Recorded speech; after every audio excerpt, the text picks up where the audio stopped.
اگر میں نے دوبارہ یہ بات سن لی تو پھر یاد رکھنا مجھ سے برا کوئی نہیں ہوگا، جاب بھی چھڑوا دوں گا اور پابندیاں بھی لگا دوں گا۔ طیبہ کو یہ سمجھ آ گئی کہ میرے والدین نے شادی کوئی نہیں کرنی میری ریحان سے۔ وہ باپ کو ڈرانے کی غرض سے، ذرا سنیں گیم اس نے کیا ڈالی ہے، رات کے اندھیرے میں گھر سے ریحان کے ساتھ بھاگ گئی۔ صبح ہوئی، گھر والے دیکھ رہے ہیں کہ طیبہ نہیں ہے، اور پھر جب فون پر ہوئی بات تو کہا میں ریحان کے ساتھ آ گئی ہوں اور ریحان کے پاس ہوں، میں اب کورٹ کے تھرو کھلا لوں گی اور کھلا لینے کے بعد میں ریحان سے شادی کروں گی۔ یہ سننے کی دیر تھی والدین کی کہ وہ فوراً سے پریشان ہو کے ایک دم سے چپ ہو گئی اور کہنے لگے بڑی زیادہ بدنامی ہوگی۔ انہوں نے کہا کہ نہیں، تم گھر آؤ، ہم خود کھلا لیں گے، بات کر لیتے ہیں اور خود اپنے ہاتھ سے ریحان سے تمہاری شادی کریں گے، پھر زندگی ٹھیک گزرے گی۔ اس طرح سے گئی ہوئی لڑکیوں کی کوئی عزت نہیں ہوتی۔ ایک اچھا فیصلہ لیا، اور پھر اس کے بعد اس کا تو مقصد صرف ڈرانا اور منانا تھا۔ یہ واپس گھر آ گئی۔ بڑے افسوس کے ساتھ مجھے یہ بات کہنی پڑ رہی ہے جو میں اب آپ کو سنانے لگی ہوں۔ صادق صاحب انتہائی شرمندگی کے ساتھ اپنے بھائی کے پاس گئے، جا کر ان سے کہا کہ یار میں بڑا مجبور ہوں، میرے جڑے ہاتھ ہیں، تو میری لاج رکھ۔ میری اولاد نے میری لاج نہیں رکھی، میری طیبہ میرے کنٹرول سے باہر ہے، کسی اور کو پسند کرتی ہے، وہاں شادی کرنا چاہتی ہے، تو میں نہیں چاہتا کہ شادی بھی ہو جائے، کل کو پھر ان دونوں کی نہ بنے اور ہم دونوں کے لیے بھی مسائل ہوں، تو یار میں خلا لینا چاہتا ہوں، بس بات کو ختم کرتے ہیں، میرے پہ تیرا یہ احسان ہے، میں مجبور ہو گیا۔ احتشام بھائی کو کہتا ہے جس میں تیری عزت تیری رضا میں راضی، نہ شرمندہ ہو نہ پریشان ہو۔ اور پھر خلا لے لی گئی، اور پھر اس کے بعد اکتوبر 2025 میں طیبہ کی شادی ریحان کے ساتھ ہو گئی، اور یہ پھر اس کے ساتھ رخصت ہو گئی، اپنے سسرال چلے گئی۔ ریحان کے والدین بہت کوآپریٹو اور اچھے، اس کا بہت خیال رکھتے تھے، جبکہ ریحان ہر چھوٹی چھوٹی بات پر بیوی کو گالیاں دیتا، پٹائی کرتا، دھکے دیتا، بہت سمجھاتی، پر یہ باز نہیں آتا تھا۔ طیبہ یہ سب ماں باپ کو نہیں بتاتی تھی، چونکہ پہلے ہی طیبہ کی ایک تو یہ پسند تھی، اور دوسرا اس نے پہلے ہی والدین کو بہت شرمندہ کروایا تھا، وہ مزید نہیں کروانا چاہتی تھی۔ جب بھی کسی سے فون پر بھائی سے بہن سے بات کرتی تو ریحان کہتا شکیل سے باتیں کر رہی ہو، مجھے سب پتا ہے، اور اس طرح کی فضول قسم کی حرکتیں یہ کرتا رہتا تھا۔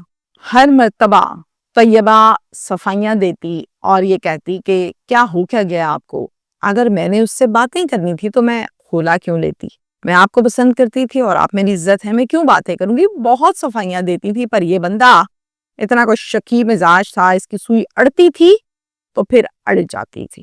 ڈیٹ 25 دسمبر تھی، جیسے گھر سے باہر نکلا والدین کو فون کیا اور فون کر کے کہا کہ مجھے بہت مارا ہے اس نے، اور 3 ماہ میں جتنی مرتبہ مارا، جس بات پر مارا، سب کچھ ماں باپ کو بتایا۔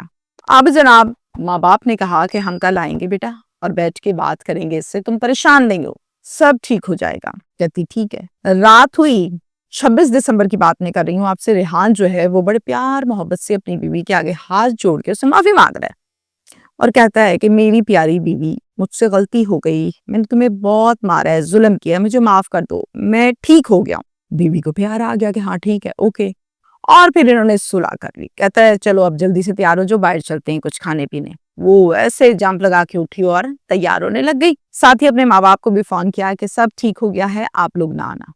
بیٹھی اس کے ساتھ اور نکل گئی باہر۔ دوپہر کے 3 بجے کی بات ہو رہی ہے۔ رات کے 7 جب بجے تو پھر گھومنے پھرنے کے بعد یہ واپس اپنے گھر کی جانب آ رہے تھے، چک بیدی روڈ پر۔ جو شوہر ہے اس نے بائک کو روکا۔ اب اس نے پوچھا کہ کیا ہوا ہے، بائک کو کیوں روکا ہے؟ تو شوہر نے کہا ایک منٹ، شاید کوئی ٹیکنیکل فالٹ ہے۔ اس کے ذہن میں یہی آیا ہوگا، اور فوراً سے اچانک اس نے پسٹل نکالی، ایک پیٹ میں ماری اور 2 گولیاں سینے میں ماری، موقع پر گر گئی، اور اس کے بعد اپنا ڈرامہ شروع کیا۔ ریحان نے خود بھی گر گیا، رگڑیں شگڑیں لگیں۔ تماشا اور ڈرامہ یہ لگایا کہ لوگوں کو آوازیں دینی شروع کی، 15 پر کال کی، 1122 پر کال کی، اور یہ کہا کہ کچھ لوگ آئے اور آ کے مار کے چلے گئے۔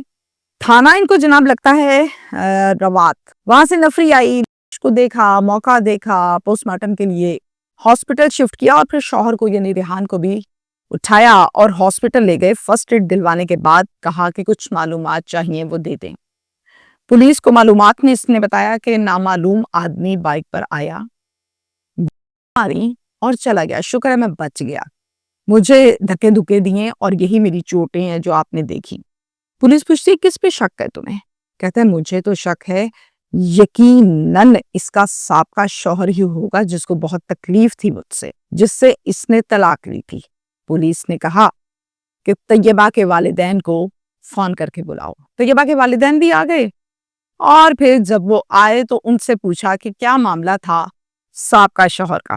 انہوں نے کہا کہ شکیل اس جیسا لڑکا ماں پیدا نہیں کرے گی دوبارہ، اس کا کوئی قصور نہیں تھا، نکاح کیا اس نے، کہا میں نکاح کرنی ہے، ہم نے اس سے خلا لی، سب کچھ بتایا، اور اس نے خلا پر نہ اس نے نہ اس کی فیملی نے اف تک نہیں کیا۔ وہ اتنے اچھے لوگ ہیں۔ اسی نے کل کیا ہے میری بیٹی کو۔ ایک دن پہلے میری بیٹی نے مجھے فون کر کے بتایا تھا کہ یہ بہت مارتا ہے، پیٹتا ہے، تنگ کرتا ہے، اور ہر ٹائم یہی کہتا ہے کہ تم شکیل سے باتیں کرتی ہو، شکیل سے ملتی ہو۔ اس کو شک تھا۔ پولیس نے ریحان کو بھی اور شکیل کو بھی، دونوں کو شامل تفتیش یا شکیل تفتیش میں بے گناہ ثابت ہوا، جبکہ ریحان گناہگار ثابت ہوا۔ کچھ سافٹ ویئر اپڈیٹ کے بعد اس نے کہا کہ میں سب کچھ بتاتا ہوں، اور پھر بتایا کہ 3 مہینے کے اندر اندر قتل کیوں کیا۔